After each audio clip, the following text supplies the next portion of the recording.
Now, you might get a problem where you have to bisect an angle in a triangle.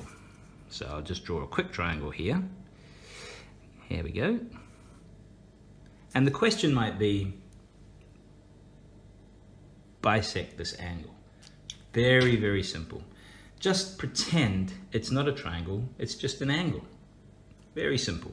So set your compass to a certain length, just make sure it'll hit both of these arms here, and inscribe your arcs that intersect. One there, and one there. Right? Then I might reset my compass a little bit longer, okay?